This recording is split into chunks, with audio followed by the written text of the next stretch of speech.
সাবেক প্রধানমন্ত্রী শেখ হাসিনার অর্থনৈতিক উপদেষ্টা সালমান এফ রহমান।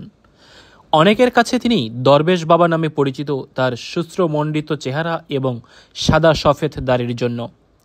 নানা সময়ে প্রধানমন্ত্রী শেখ হাসিনাকে নানা রকম কুমন্ত্রণা দিয়ে দেশের 12টা বাজিয়েছিলেন এই সালমান এফ রহমান।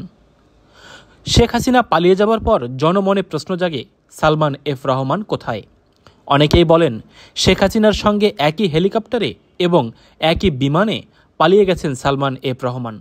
আবার কিছুদিন আগে গুজব ছড়িয়েছিল তিনি কয়েক হাজার কোটি টাকা নিয়ে বাংলাদেশ থেকে পালিয়ে গেছেন, কিন্তু এর কোনোটারই ভিডিও প্রকাশিত হয়নি।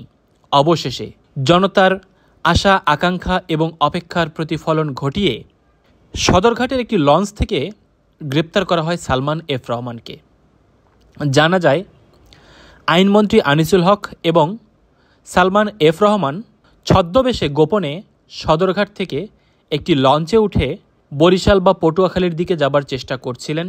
তাদের পরিকল্পনা ছিল সেখান থেকে কৌশলে বর্ডার পার হয়ে ভারতে যাওয়া এবং সেখান থেকে অন্য দেশে চলে যাওয়া।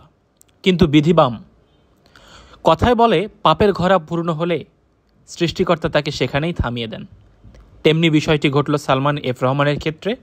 ঢাকা মেট্রোপলিটন পুলিশের একটি চৌকস দল অত্যন্ত সতর্কতার সাথে অভিযান পরিচালনা করে সালমান এফ রহমানকে অ্যারেস্ট করতে সক্ষম হয়।